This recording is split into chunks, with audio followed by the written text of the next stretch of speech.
Alright, new video.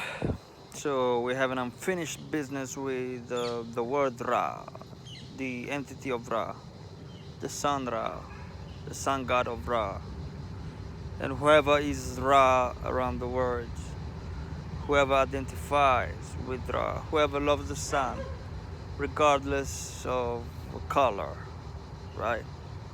So that's the initial message. I bumped into a person yesterday that had a tattoo of the sun with the yin and yang symbol in the middle, with the sun rays also. That was beautiful. Simple, but a piece of genius. So what I wanted to say is that in our language, for example, the verb murai, murai means to look. So, and when you say look at that, you say ra yo, look at that, to a man.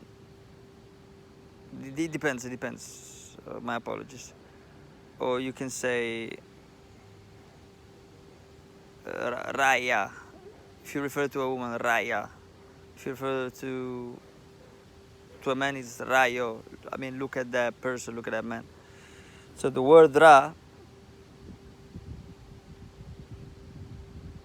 you can find it in a word that has the meaning of to look.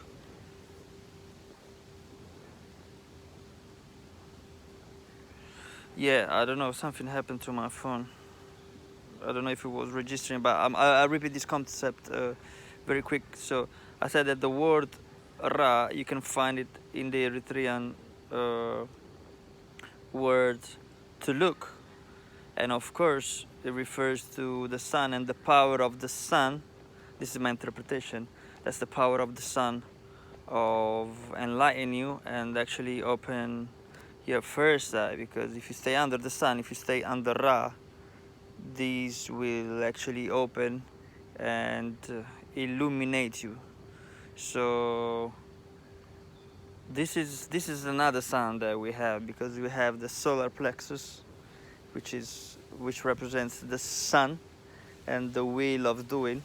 So that's the energy of the sun itself in the solar plexus. And then we have the first eye, that illuminates your whole being. And it's even in the Bible. It's Matthew 6, 22, 23. It talks about making the eye single in order to be you as a person full of light. And of course you can illuminate others afterwards by, I mean, uh, I don't know if Christian really realize that it means that, you know.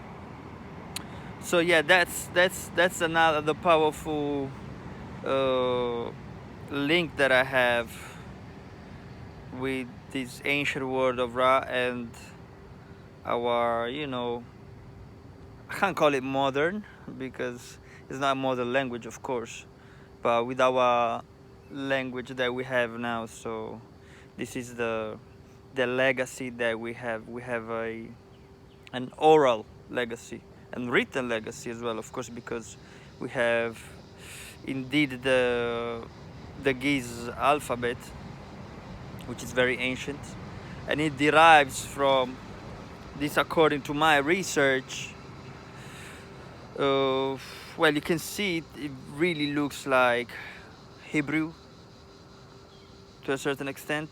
It really, really looks like the Armenian alphabet. Really, really looks like the Armenian alphabet.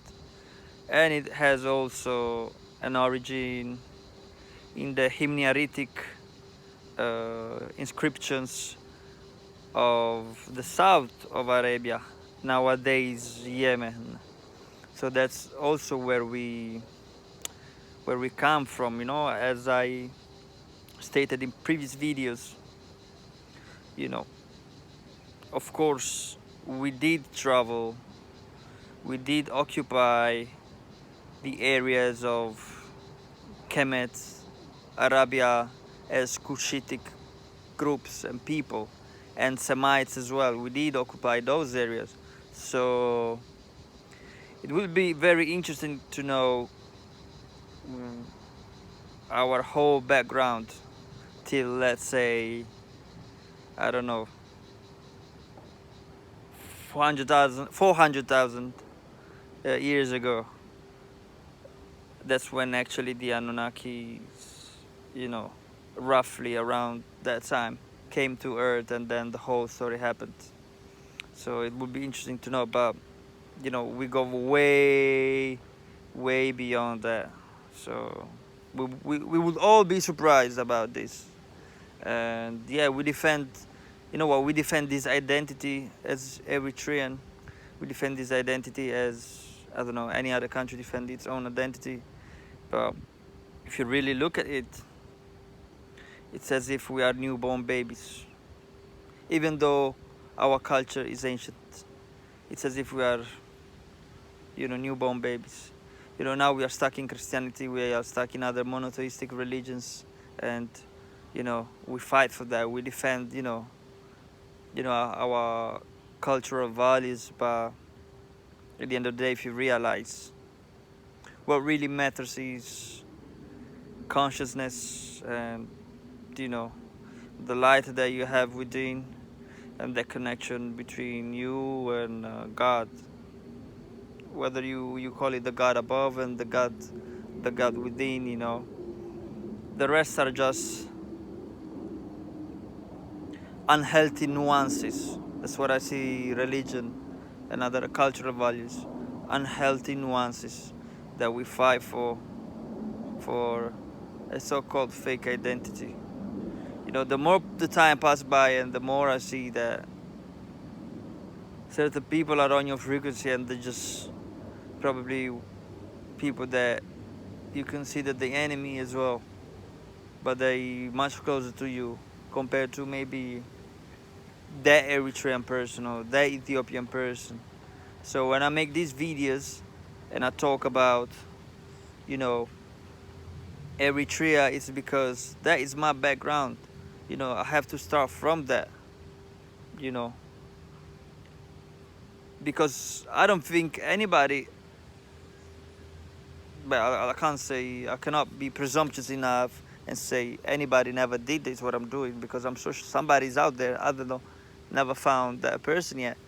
But you know, to link all these words and all these historical pieces, you know, so somebody gotta do it. Somebody gotta do it, because the more my people find truth and is able to reconnect with their powerful DNA, the more will be the world at peace, because we're gonna shift the frequency and we're gonna make it about peace, of course.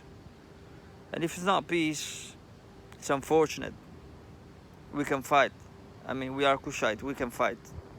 We know damn well that if you put us under a certain struggle, you know, we can come out victorious, but it cannot be an endless war. Especially it cannot be an endless war with neighbors and things like that, you know. Those are the closest people to us, and we should find and seek harmony first with them, and then the world at large.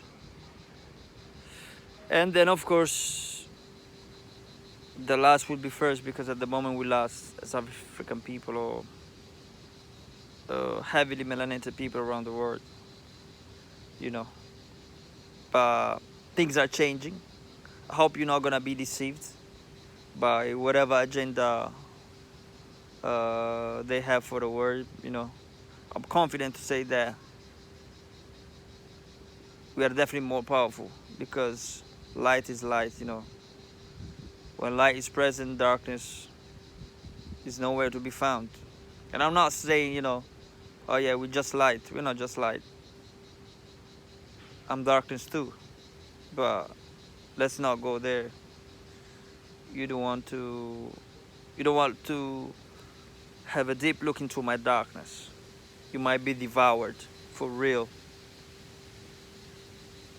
Yeah, as I'm stating it, the wind is increasing in is increasing in strength. Yeah, the ancestors are around. So yeah, better to stay peaceful though. You know, the Kalima energy, that destructive power. Better to leave it to other occasions. So yeah, that's my message. I've been wondering in my mind. I can't even almost recall why I went to the Kalima energy, but anyway, or segment energy, end time powerful energy,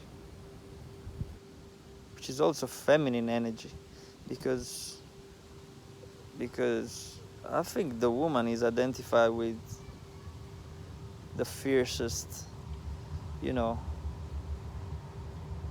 not warrior, but the fiercest, you know, maybe the highest power in the sense, the energy of a mother protecting the babies. I think no one like the mother can protect the babies. Although the role is of the men, I recognize, is to protect. And we know that. We all know that. The man is designed to protect, stronger physically, is the one that is supposed to hunt and fight. But when it comes to protecting the family and the offspring, but you don't find no one like the lioness.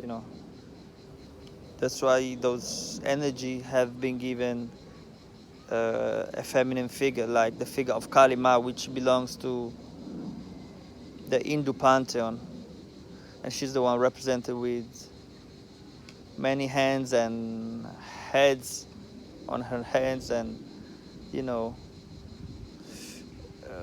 check it out though. Check it out. I don't want to talk about this, but because this wasn't the original initial message. But yeah, that's how it is. I'll leave you now. I'll leave you now. Keep this open. Stay under the loving protection of Ra. Take care.